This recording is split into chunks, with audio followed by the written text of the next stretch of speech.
it was almost a like, yeah, we know we're a live band. We know that's what everybody wants. And that's like kind of what like we've hung our hat on for however long we've been a band. But like also like we can do this too. Like we can make a really cool studio album.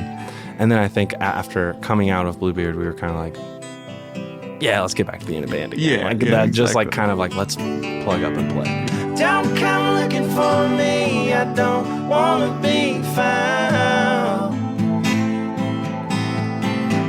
I've been running on empty, floating around and round. What you wanted from me, I can't give to you now. Tried to fix myself, but can't figure it out.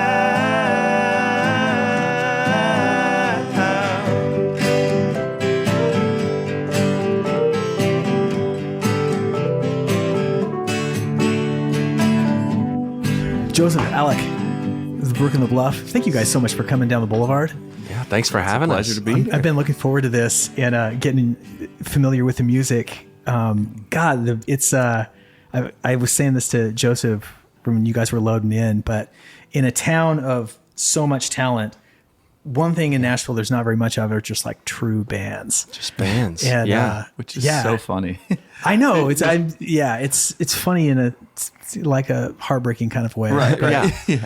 But the exception makes the example stand all the more.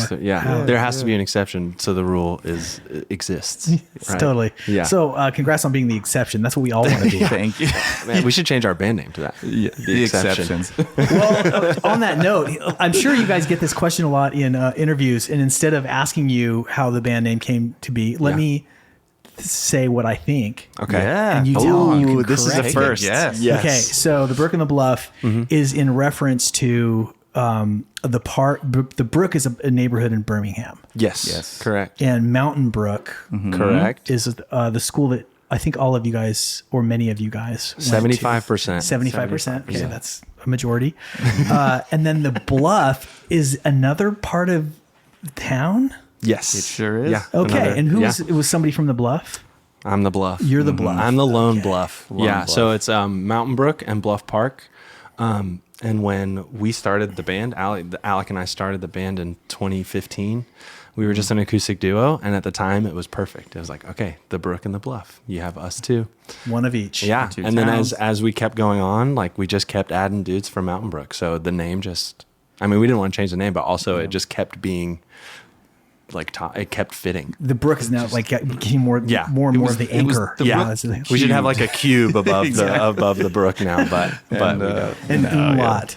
Yeah. A couple of umlauts in there. just the Brook. How did you know that? I do a little homework. Just a little research. I try to be ready as much as I can. I love it. I was waiting for just a wild guess, like, And then totally just out being of the like blue. directly on. He's like, actually, I didn't read about you guys at all, but I think it's two neighborhoods in I'm a big Birmingham. fan of Alabama geography. Yes. Birmingham specific. something I know about. It's actually Brookstone, the store and the mall. Yeah. And What I else? don't know. What's Bluff would be. yeah, I don't know. Was it a nice town to grow up in, Birmingham? Yeah. Was it I don't think of it as like a musical town. Although my friend Drew will be pissed to hear that from Mountain Radio. Do you know her? Compared to Birmingham Mountain Radio. Yeah, Birmingham Mountain Radio. She's got a show on that. We'll be there like in a few weeks. We're gonna be Yeah, so yeah. maybe we'll see Oh, Drew we and be love like, them. hey, Korby was He was talking some shit about Birmingham. I would say it's like a sneaky musical town. Yeah. When we were growing up, I feel like there wasn't much going on for sure. But then, there's always been like this place called the Nick, which is like this crazy tiny venue under the overpass of like 65 and like the Spaghetti Monster where all the interstates run together in Birmingham. And throughout the 90s, like every it was like a rite of passage. Like if you were going through Birmingham, you had to play there. And I feel like a lot of those grunge bands and like things like that would come through. But I don't know that anybody was like Birmingham centric at that time. It's a bigger scene than you'd think. Being in Alabama, I feel like there's a sneaky, like good underground like metal scene. Yes. In Birmingham. Yeah. Yeah. Which clearly we're a part of course. as metal. I would have dudes. called it. As a metal band. But I mean, the fingernails told me everything. Yeah, right. Nails. The blue, almost Yeah. black nails. There's always been cool venues too, and like music festivals, and so it was the biggest music town. Going from Auburn. Well, like, yeah, in college. where we started playing. Yeah. Which is like a tiny town in the middle of nowhere. Opelika. Opelika. Basically Opelika. Yeah. I love Opelika. Opelika's Same. great. Actually, It's it's great. kind of, to me, sort of a music town. It's pretty artsy. It is, Yeah. and like Just that they've like downtown area. really invested in that too, like bringing people, and like I know like the person that we work with, like the Cottonseed, like live like group have really like kind of revitalized that little like historic downtown 3 blocks. Yeah, Yeah. and it's awesome. Every time we go there, it's really sweet. Yeah, but yeah, yeah. I mean, I think it's interesting, like like the neighborhood I grew up in. Like the schools had really good music programs. And I think that was more of my experience with music in Birmingham growing up, was just like being in like super immersed in choir, and really just choir for me from a really early age, or like in 5th grade, like doing the recorder karate. Like I just always had really great teachers that What's were the karate part of recorder karate? you would learn a song per week, and then like on Thursday you go in and play. I would go in and play for Miss Portis, and if you played the song, you get a little string of like a karate belt color, and so you like play the levels all the way up to black belt, which was Ode to Joy. And then so you start with Hot Cross Buns, then you get to like the 6th belt, which is like When the Saints Go Marching In, and then for the black belt test you do Ode to Joy. Would it have to be flawless, or would she kind of give you a pass? She'd give you a little flub I think she'd give you a flub or two and then give you the belt. But if the heart was in it. yeah, if your heart was in it, and honestly, if you if you practiced enough to be able to get to that point, because like a lot of the kids were like not playing Hot Cross Buns by week 4 or something. But I remember it being like the thing that we all looked forward to in 5th grade was like getting our recorders and just like being able to have an instrument that was our own. Yeah, it's good to know that the recorder tradition in 5th grade particularly is alive and well. Oh, that was way out in Idaho. 5th grade great. comes Same thing. around, Hot Cross Buns. Yeah. Rite of Like you're passage. talking about the little. I mean, yeah, Yeah. if you gave me a recorder right now, I could probably still play Ode to Joy. Well, funny you mentioned Amazing. Wait, it. Put this to claim to the test. I would. Oh my on. God, Why is he good King Wenceslas. Let's go. Come on. So it was mostly like in the school. Yeah. And were you the kind of guy who volunteered for solos or got called for them? Were you Got like the called for standout? them. Definitely got called for them. By the time I was in like middle school choir, I joined show choir in 7th grade, and I was like scared to do solos, but there was only a few. You know, the middle school choir boys are few and far between. So you know, I would get called. What every would once in a while. compel you? Like, did you getting called? I guess you don't have a lot of choice. Yeah. But at some point, you maybe decide that you like to do it. Yeah, I mean, honestly, probably after that first time when you sing the solo and you're like, and people like cheer for you, Yeah. and you're like, oh, It's addictive. hey, wait, maybe there's something to this. Yeah. Yeah. And so that was probably the moment. And then that was like, I got my first solo in 8th grade, and I remember like singing it for the first time and like my hands being just like wet. And then like hearing, you know, like some people cheer. What or, song like, was it? Love Can Build a Bridge. Love can go. Just so funny. But yeah, just remembering being like, oh, like maybe this is a thing. Like singing for people. Man, Yeah. I mean, I ask because I can point to in my formative years exactly my version of that. But Yeah. I was always like, I loved girls a lot when I was a kid, and they didn't course. love me back. Yeah. But I could fucking sing. Okay. See? I remember though. yeah. Sometimes I wonder in my like sadder moments, like if I'm, when you have a moment of doubt and you're like, did I take a wrong turn way back when? Yeah. And when I want to indulge myself, I think back to what was a pivotal moment in my young life, which I was like a junior in high school, and I had this band called Clockwork Orange, Blake Moffitt and Nelson Salisbury. What's up, guys? And I mean, we were like kind of like into it, for Twin Falls, Idaho, as much as you Yeah. could be. We played Mormon stake dances because those were the options available. Oh my gosh. Yeah. That's the part of the world I Yeah. grew up in. I mean, that's kind of similar. I mean, like we like eventually when I got into the guitar and stuff, like being in the South, like church was kind of the church way. and music go like Yeah. Hand in hand. I feel like most people that I talk to in this context and maybe in this genre or greater genre have some connection to a childhood that was in church. Yeah. Those songs, man, you sing all the time. It's a good way to get when you're performing and like you're and yeah, like you get probably the first band a lot of experience. Really ever played in was church group. And nobody at church is going to come and be like, you fucking sucked, man. Yeah, they won't. That was terrible. They'll say, bless you. They'll be like, oh, my God, bless your heart. Yeah. We'd get You're there trying early, so like, hard. Yeah. I'm sure it'd be like 8 a.m. practicing to Tool and like be like warming up with metal music right before this like really sweet worship service. Jesus digs metal too. What did you play in the praise and worship? I had guitar. I play drums a lot too. Yeah. Oh, you started on drums, right? Yeah. Mm-hmm. Yeah. Oh, I was always so excited when the drummer couldn't show up, and I could just go back and play. Get to was it a real drums. kit or was it like the electronic one? It was a real kit. I just want to picture it. But this was like a smaller. They like stuffed the band session like away and in this basement, you know, so it wouldn't disturb like the real service going on. Right. Yeah. So you guys got excited. You met each other. You playing acoustic covers during college, undergrad.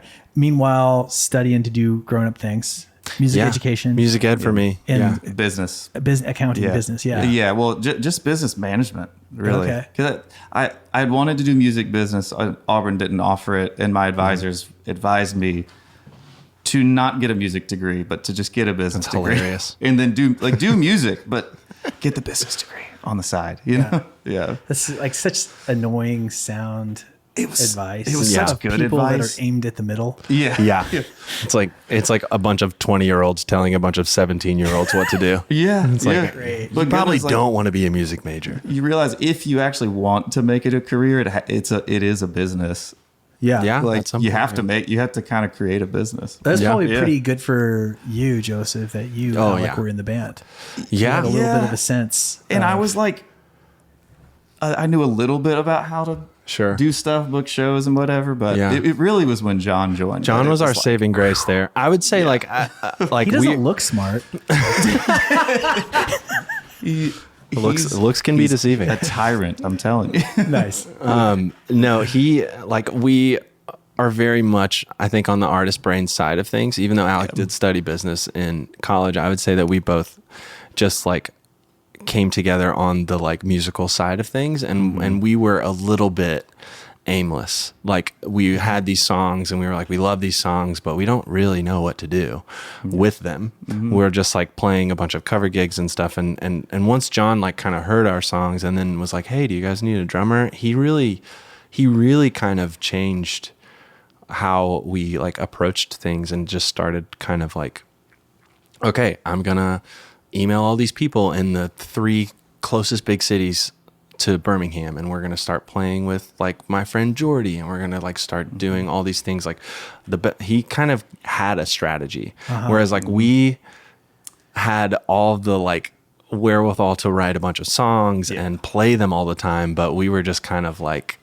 going. And we were booking shows here and there, but there wasn't like an overall there wasn't plan. There wasn't a plan. It was just kind of like, hopefully somebody hears us or something like that. And honestly, John was probably that person that needed to hear us at that point, because he kind of really like if we're definitely type B people, and he was that type A person that came in and was like, okay, I love what you guys are doing. It's great. It's disorganized. This is what we need to do. And we had a conversation about being like, how can we use our time the most efficiently? Like, you guys don't need to be like, focus on the music and focus on that and let me do this. And then, plus he could sing and play harmonies drums and play drums at the same time. Incredibly. It was a great combo. Yeah. But, Real Karen Carpenter, that John. Yes. Legitimately, yes. Yeah. Oh my gosh. The funny thing was, it was a little uncomfortable at first, just being like, oh, we have to actually work hard at this. This is not what I got into this for. No, I was hoping music's that. supposed to be fun. Yeah. Like, you're like, put us in front of a crowd. I feel like we cared deeply about putting a good show on every time we did. But But we just didn't have the language or the like knowledge for what goes around it. Like, how do you get to playing at Saturn in Birmingham or something like that? Like, what do you even do? What are the steps you even need to take? So, and the thing is, John didn't didn't know either, but his brain was like, but I'm going to make it my priority to figure out how. Yep. Yeah. Yeah.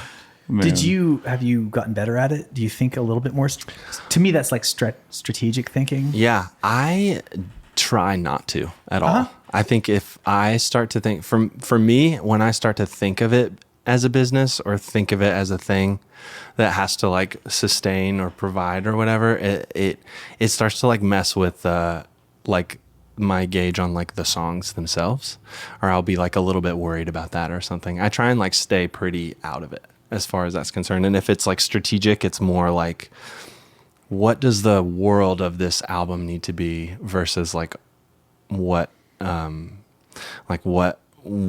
the like business approach to this or something like that, or what is the angle? I feel like I'm trying to like, I don't know, at the end of the day, I'm still just kind of like trying to be like that 15-year-old that was teaching myself guitar and writing songs at the same time in my room. Yeah. And just like really trying not to ever lose that. There's so many ways this conversation could go, and I'm excited about all of them. Yeah. I'll try to pick one.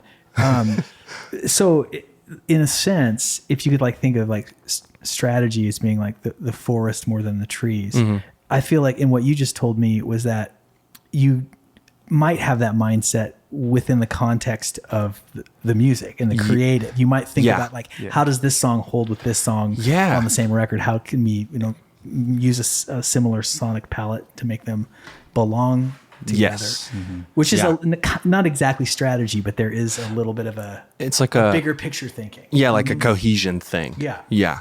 And then the follow-up question to that is, listening to your catalog, the 2019 release is quite a bit different sonically from the new record Werewolf that's coming up. Yeah. What has changed, and has that been a conscious evolution or more of a voyage of discovery? Ooh. I mean, so much has changed. Like our lives have changed so much. I mean, like I've been through like marriage and divorce, and John is like now gotten married, and like we're all like, we used to like, most of us used to live together, and now we're all kind of spread apart. I think that as far as like musically, every album that we've gone into, we've made a conscientious choice to try and take a step away from where the last one was, or like maybe it's just like how our brains work. Like I'm pretty scatterbrained, and I feel like I don't stay interested in the same exact kind of thing for a really long period of time. So like also the first 3 albums, we were very much like making them in the studio. We were trying to do really fun and cool things with like all the gear that we had like available to us through Micah, through our producer, and like making those conscientious choices to be like, all right, let's lay down the drums and the bass, and then Alec will lay down his guitar part, and we'll really think about it, and everything will kind of, it's not like it's painstaking, but all of our parts and all of our notes were very much more like, I think like built piece by piece. Whereas with this album, we walked into the studio with all of our arrangements basically ready, kind of going back to what we did when it was just the 3 of us with Alec and John and I, like working on our first 5 songs at 11 a.m. every morning in Alec's basement. We would just really hammer out those like arrangements and really try and figure out what was the perfect thing to play together. And when we went to make this album, that was kind of like we were like, let's get back to that. Let's get back to being just a band again. Yeah. Not that we weren't by like laying things over the top, but like, let's all play together. Let's do these songs where all 5 of us are plugged up and we're reacting to each other in the moment rather than reacting to something that's already been put down, because it's just a little bit more organic. I think there's like a Klaus Vormann quote or something that is like, that is what music is about, is like the musicians in the room reacting to each other and playing off of each other. There's something that you can't recreate when, like, if you're just doing it piece by piece, that is like really special. It's because you have to like almost reverse engineer it for the show. And being a band that's played together. When you do it the studio. When you do it the studio way. Layer way. Yeah. And there's a beauty. There's so much value in the studio thing because you can explore deeper and further musically sometimes. But we were like, we've been doing this for 10 years. our live show is something we just we have so much fun doing and playing. And I definitely, it was, to answer your question, I think a very conscious decision. Oh, for sure. Yeah. This record, let's write songs. Like, what is it that made us so excited to do music together in the first place? Mm-hmm. Yeah. And shout out to First Place, the album. Yeah, exactly. What was it that made you so excited to do music in the first place, back when it was just you two? It's hard to put words. Yeah, maybe, that's just but something about. It's hard to describe with words. I think we were just like, this is fun. Like, this works. For me, it was like, I feel like we had came in with these unique strengths personally that were very different but meshed very well. And I feel like this record was almost just getting back to like, what are the things we do the best and have the most fun doing? Yeah. Them. Singing together. Yeah. Like turning up the fucking guitar amp. Like all those kinds of things. Like just being a band. Like really. Just having fun and like playing your instruments. Yeah. Just like pouring all the emotion into all of it, you know? Yeah. I mean, I think like we're all in this for like the hope, or like I think like everybody that is a musician or listens to me. I mean, every human, like it's like the universal language, and I think that was like our way of tapping into it was starting the band, and then like we had kind of made 3 albums and gotten to this point where we were like, all right, well, how do we get back to like finding that love again, or like finding, not that we hated it and not that we were burnt out or anything, but just kind of like finding the joy of like playing again. Well, it would make sense to have an opportunity to work with someone like Micah, that you want to take advantage of his genius, supreme mind. And like, man, I'm game. Let's travel. Let's astral travel.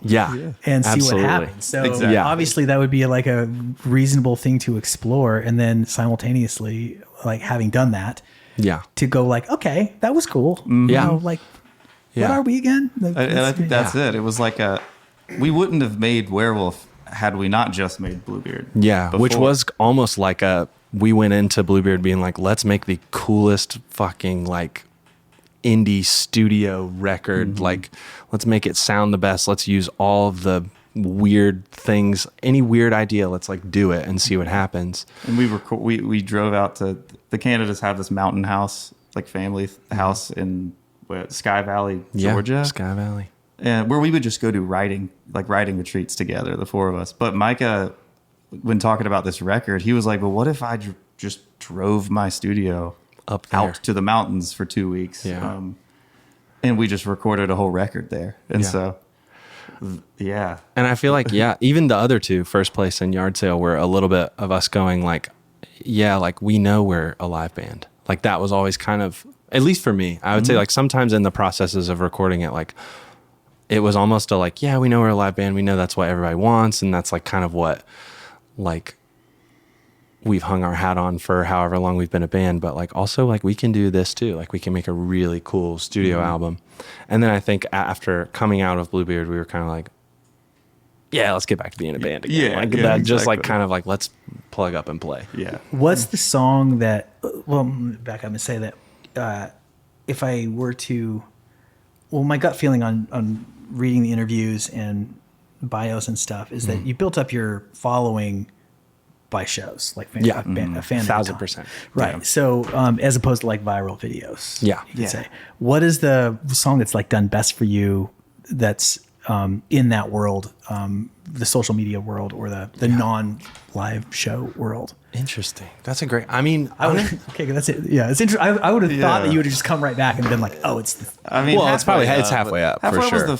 I will say the first Masks was the first one we released as a full band, which early, before we'd ever. That's 2016. Like that's before we met Micah. Before we had a booking agent, but before we'd ever played an original show. But it was the first time we released something, and it was like, oh, this is helping. It was like the next day we booked the show that we had been like hadn't been able to book for years. Yeah, it was like somebody heard the song and they're like, oh wait, yeah, you can. Tune.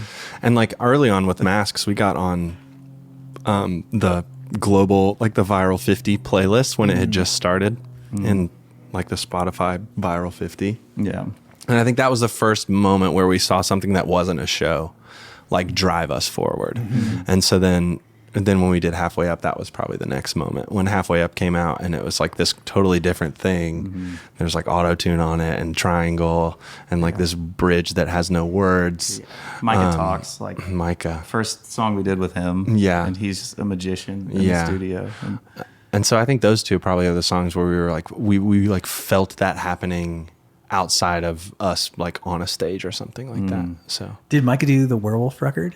Oh yeah. So how was that for him to have you guys go be like, experimentation is cool? He was as much a part of the ideation and of the like, let's just do this live record as any of us in the band, I think. And he played bass on it. Yeah, he was part of the band. Yeah, he was like essentially part of the band, and we would just, I mean, that like most of the production for Werewolf happened on the first day. We walked in and we had like Brad King who engineered, and then Micah, and they were figuring it out. And they were figuring out like a bunch of the sounds and stuff. And we were kind of like, all right, how many songs can we play in just this configuration? And we basically played them all, except for like maybe Moving Along, which is the last track. That's just basically acoustics. But which we still did like in that room. In that room all together. Yeah. So I think that he was just as excited about the idea of that as we were, and it was like this full on like full collaborative, like let's do it, let's make what our version of a rock and roll record would be. And he's really special to us. He's always been like our biggest supporter, and also like just kind of like part of it, almost like a fifth member. Really, like writing it feels like family with him, where we're like, we could just sit and make records with Micah forever every week forever. Oh, if I could do it every week. I know, right? Before we got rolling, we were just talking off mic about like building out your team, and when you had the opportunity to add like an agent, and you've been with him for 8 years or a while now. Yeah, I think like years. I think like it's 2018. I feel like is when we first got on with our booking agent. And when you were talking with about Micah with such fondness and saying, we could just make all the records with him, it reminded me when we were talking what I was thinking about, which was that like there's always this interesting tension between sticking with what you know. In that, even that could mean the way you play or the genre or having team members versus trying something new. Of course. And I relate to you that story about when I was in a band, in my very first band, and some of the, not everybody was kind of whatever. We made some changes and it just destroyed the band. Yeah. We took a chance on something new, and it just like it totally ruined it. And I just observe that I really admire, or it seems like it's a really good idea for longevity. To stick with, if not what like the people that have gotten you this far. Absolutely. And that's that times that like when artists maybe make a change or make a management difference, maybe they do get to play bigger rooms, maybe their career does take off, but I think just as often they burn a bridge they can never come back to. And or you like lose a thing. You lose the thing. I mean, and I was thinking about that too. It's like, your agent is like shows you his top 50, his top bands, and you're like, you're the only one he books that's in the very top of what he listens to. And there's just like such a, it's bigger than financial payoff. It's meaningful. Yes. Yeah, for sure. Which is another conversation at the beginning of this record. It was like, what in the spirit of getting back to why we do this in the first place, it's like, what's going to make us excited to do this together for the next 50 years? Like, the most. And it's going to be enjoying being around each other and enjoying the music we play. And I think Micah, not only is he an incredibly talented producer, he's such a good, just a wonderful human. And has been such a great just influence on everyone. Yeah. Or like the environment the second we get in the studio is just Yeah. I mean, it like, really, yeah. it's our family. Like the last two albums specifically have felt like you go to summer camp and you're hanging out with all the people that you like love the most. And you're just like, you know, you're doing all your favorite things for this like 2-week period. And then like at the end you walk away and you feel like just like incredible, or you feel like you've like grown, or you feel like you've like really accomplished something. Yeah. I don't know what gets accomplished at summer camp in real life. But yeah. Well, we're like the end goal is yes. It's like we all made out for this album. we all made out. Well, in some ways, it's like the end of summer camp isn't the point of it. It's like enjoying making what you do meaningful while you're there. And like there is a thing where yes, you can work with people you really don't like or enjoy being around, and it can be successful. But I doubt you'll look back on it and be like, "That was great." Like, if you didn't really enjoy being around those people, and I don't know, I just feel like it's really important, especially with people you work with over the years, because like you pour a lot of yourself into that space and relationships. And I mean, and like when music, you're literally dealing with like vulnerability on like the top level. Like you have to be able to, like the songs are about like us, and like they involve us, and so you have to be able to like really trust that person and love that person and be comfortable. I feel like at all times.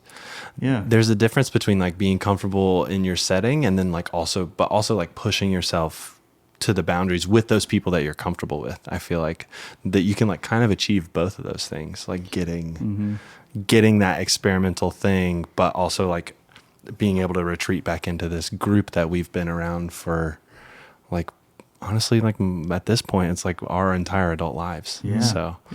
I was wondering what, if anything, changed for you guys as a band, and maybe outside of the studio, when you moved to Nashville, like before and after moving to Nashville. And imagine like stakes were a little higher, although Birmingham's only 3 hours away, so you can always tap out. But there's a seriousness with which one must conduct oneself in this town. Yeah, of course. And did that affect you, or did you? There's also here's another thing about the Nashville. I think that's really hard on especially young people who are finding their voice.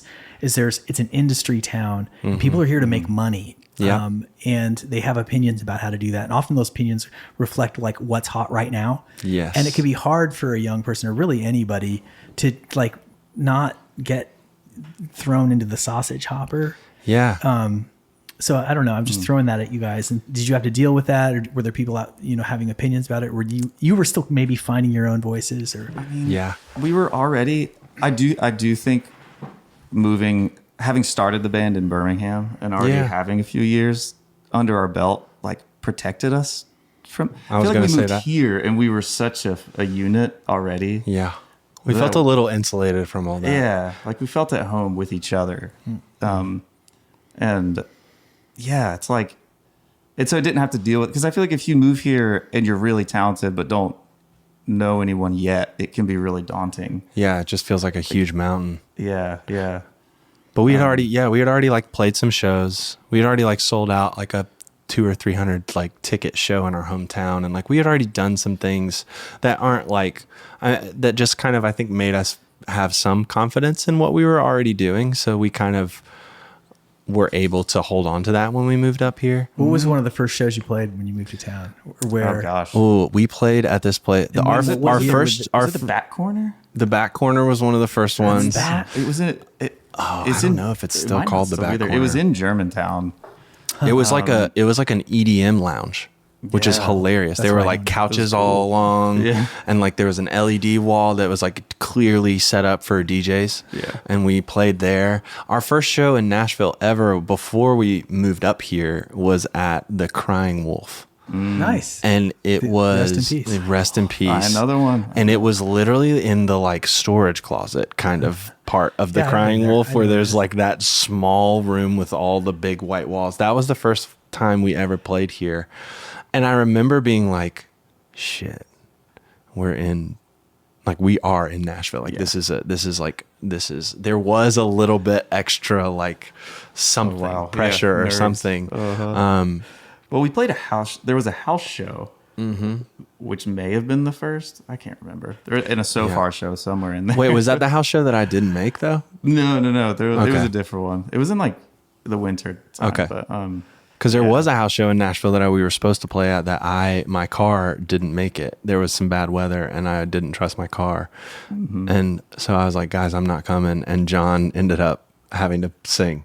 Yeah, I remember. We split it. John and I both were just They took the lead vocals and drums. Yeah. One thing we haven't touched on yet, especially for a band that's built its reputation on the live shows, are the fans.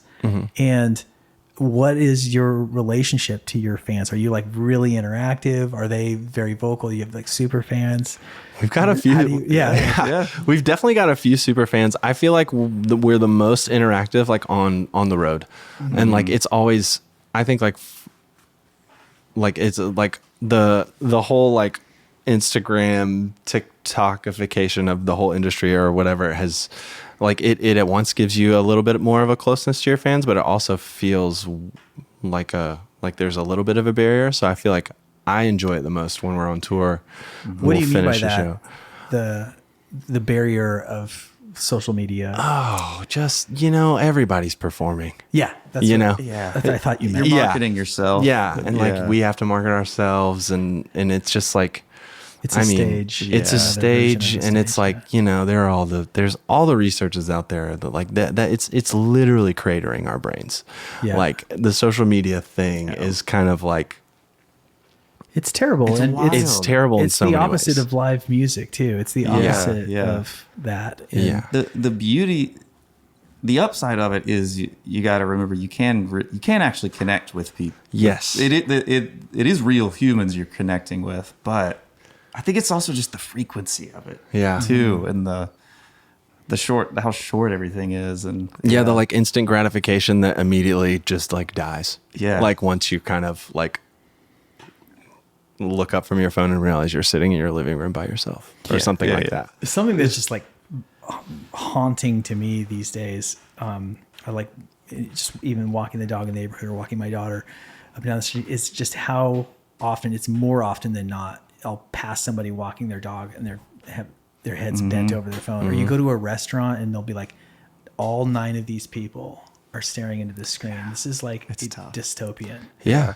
And I feel like the live thing, among my 2 or 3 passions is, or causes, you could even say. I don't have many causes that are really worth expending actual energy. Yeah. But one of them is live music and getting people out to see it because it's so therapeutic in a way that's better than therapy. Yeah. It's just like having, participating collectively in an attempt to reach joy is so timeless. And we were talking about that earlier, like what is it that brought you into it? And that is perfect. That is literally, I think, the perfect description of like really what drew me to music and like feeling like I could like perform or do something like that in the first place is like my experiences like going to like this Frightened Rabbit show with my sister when I was in 8th grade, and we were like in Purgatory in Atlanta, and like it's hot and sweaty and just like the energy through the room is like something that you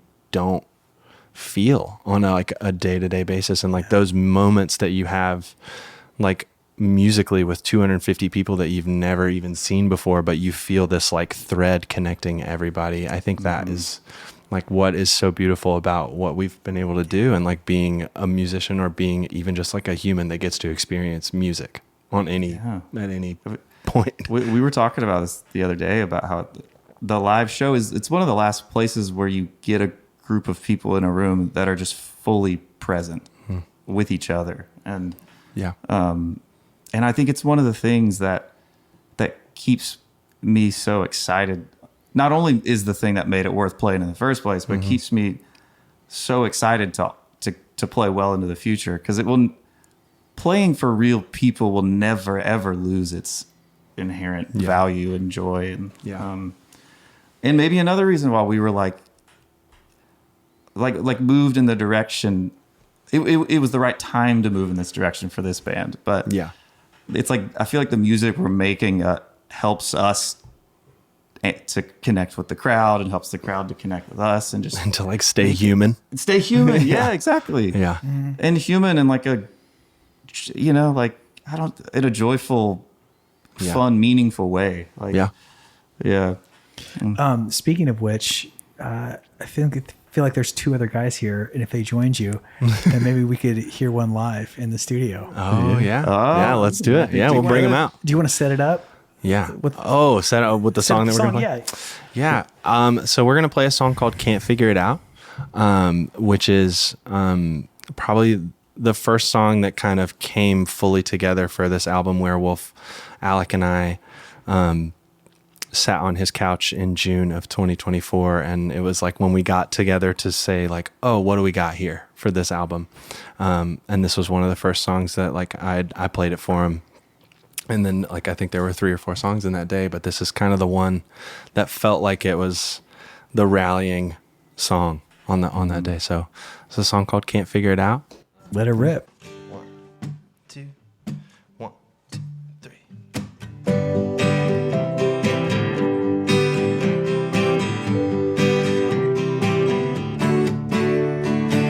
I've been standing up, I've been trying to just give myself a break.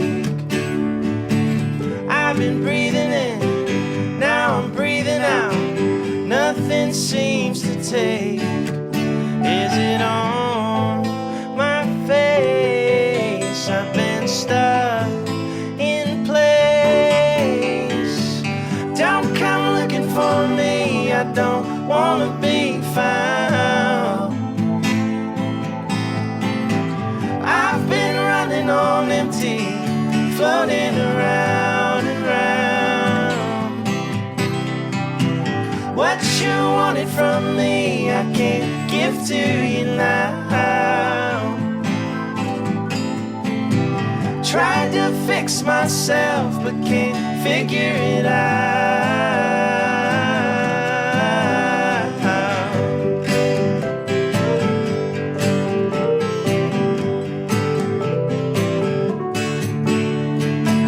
As I'm standing up, I start stretching out, covering up my tracks. All this petty shit, all that word of mouth, there's no looking back. 'Cause I know that face, I've been stuck the same. Don't come looking for me, I don't wanna be found. I've been running on empty, floating around and round. What you wanted from me, I can't give to you now. Tried to fix myself, but can't figure it out.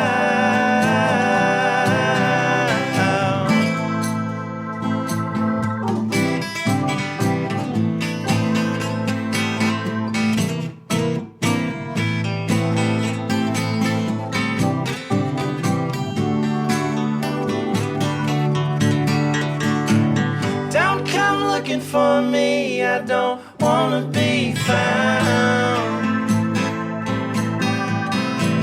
I've been running on empty, floating around and round and round and round. What you wanted from me, I can't give to you now. Tried to fix myself, but can't figure it out.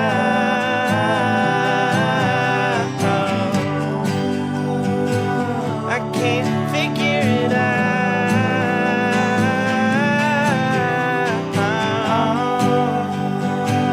I can't figure it out.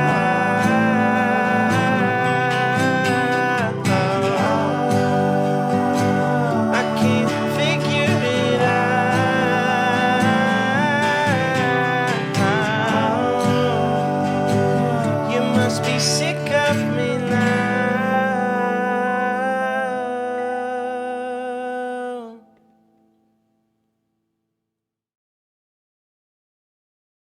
That was fantastic. And Thank you. I was too busy operating the camera to notice, but when my daughter, who was here, Zuzu, baby Zuzu, she's really feeling it. The arm gets going. So I think she was giving me the Arsenio arm. We got the arm. The Zuzu approval. Man, props. All the energy we needed.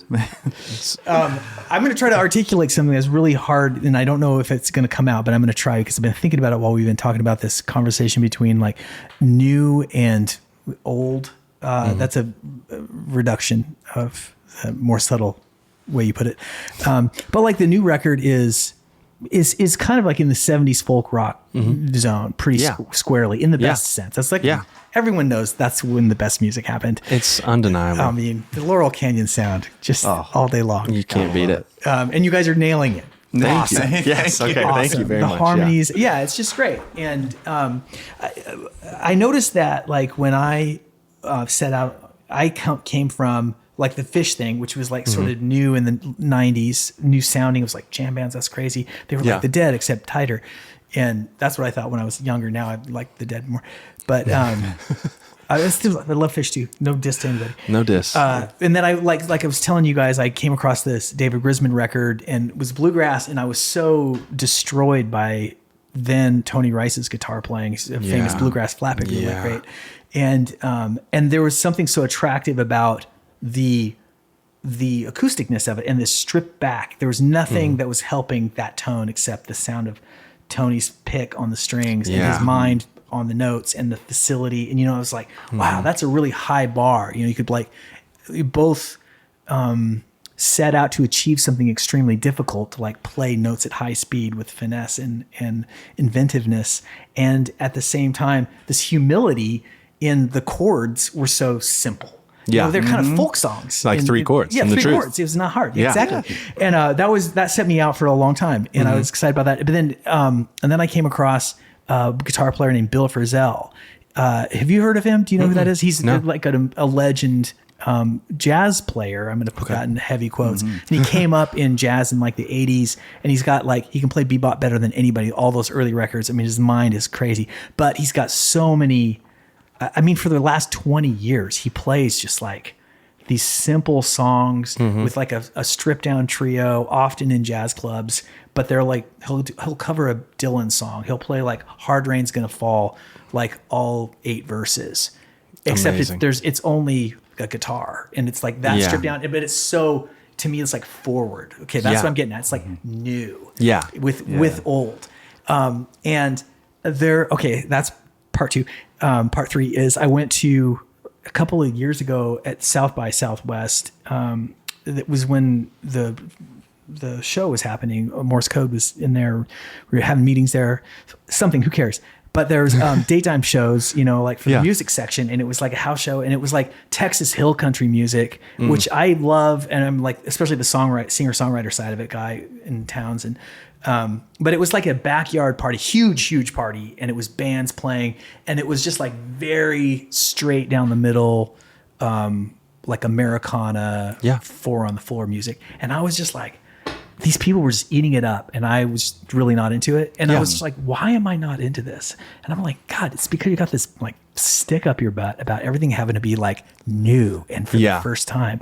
And it was like this realization I had of just like, one of the things that music does is it like the sound doesn't matter in a way. It's the energy underneath the sound. And if the energy like brings the present to the foreground, if it makes everybody present, then it's doing what it's supposed to do. And it doesn't it's it's like, it's so, but I still feel like the question of trying to make something new is really valid. But it's really hard to do that, especially with like rhythmic centered music these days, because it just does feel like it's all been done. I mean, there's like that, there's nothing new under the sun kind of saying.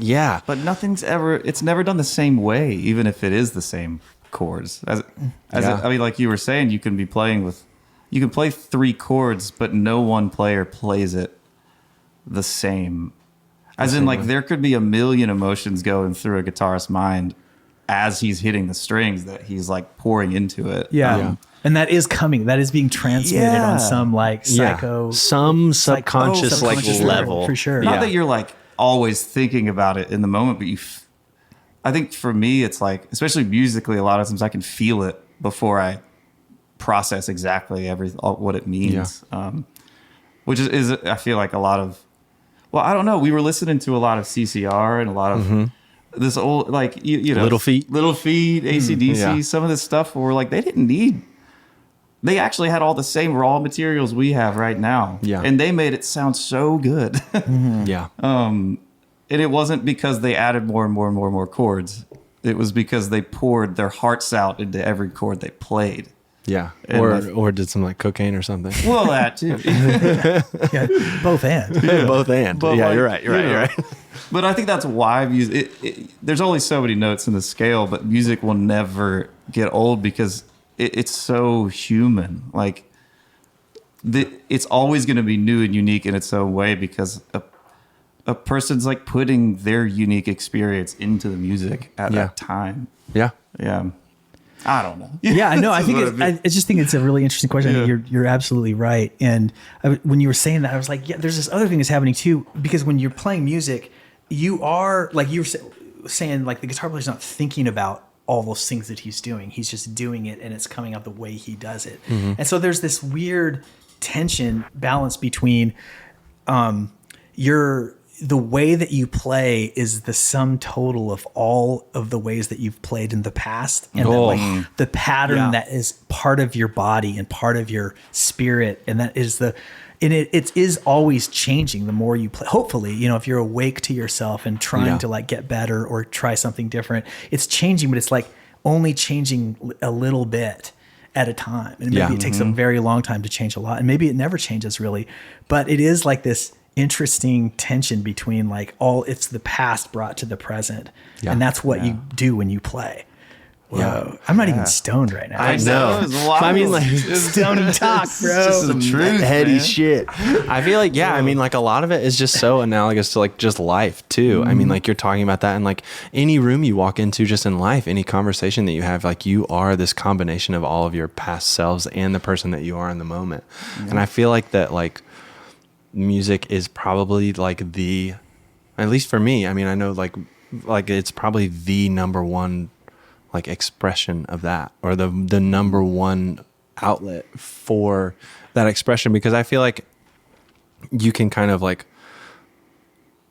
you can strip all of those like pretenses or the like nervousness that you have walking into a room for the first time, like of meeting somebody, like if it's just you and you're just like being honest and confronting yourself, or like just sitting in like the music, like I mean, it is so, like, I'm not stoned either, but it is just like these things are hard to articulate. I think we just agree. Yeah, it's just like, I mean, imagine if we were. This would get crazy. We would get there quick. Here for 5 hours. Well, on a lighter note, there's a lot of exciting things happening. The new record's coming out. Yes. And what is the due-by date? March 6th. March 6th it drops. Yes. And you're trickling out singles in the meantime. Yes. When's the next one drop?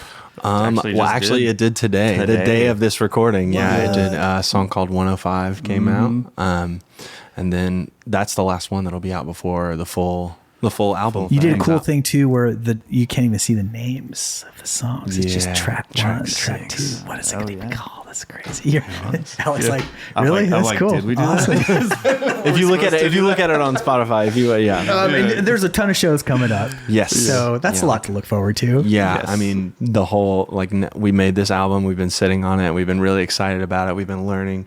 Well, not even really learning. I mean, we've just been practicing the songs, and now we get to go play them for people and have that like communal experience every night, which is like, I again, like we've been talking about what it is to be human and all of that kind of, I think it is so important to continue to have that, and to continue to like push playing live and going out and like being in front of people as much as you possibly can, and just like being around people in general, just as much as you can. So we're excited. I don't think there's ever been like, and I love all of our albums. I don't think there's ever been an album that we're collectively more excited to like actually go out and play on a night to night basis. I feel like in a way, us consciously stripping down like and almost simplifying what we do best and what we enjoy doing best, like allows you to express who you are. Yeah. More. Like yeah. There's like less bells and whistles and less things to cover. It's like, just like your voice, because the voice is always like that. Usually it's like, it's just you up there. And we had conversations about even the guitar where this record, Micah was like, Alec, I feel like you play best when your brain isn't focused on all the pedals, and it's just like crank up the amp and just play. And there's something like freeing about it too, because it's like, oh, you're not worried about the only reason it will sound good is if I add this effect at this time. It's like, it's like it's going to sound. I'm making or breaking whether or not it sounds good or not. Just play this until it sounds good. Yeah. Yeah. Which makes it really it makes it way more exciting going into these shows, because it's like, oh yeah, I'm excited and confident about it. Yeah. Well, I'm excited about you guys. I'm going to come see the show. Yes, hell yeah. The Brooklyn Bowl. the Brooklyn Bowl in the Bluff. And that is March 26th. Record drops the 6th. 20 days later. 20 days later. And we'll make sure and put this out in advance of the record dropping. Or actually, probably we'll put it out right after the record drops. Yeah, perfect. That's cool. It's been so great to talk to you guys. Yeah, thanks for having us. Thanks for spending some time over here. Of course. So much fun. I love this. Yeah, it's a great place to spend time. Love the band, love the sound, love the conversation, love the vision. Thank you. Wait to see what's next. Thank you. Appreciate it. The Morse Code Podcast is produced by Korby, Lenker, and Jared Hammond in East Nashville, Tennessee. Our executive producer is Randa Newman. You can find full videos for this and all previous episodes at morsecodepodcast.com.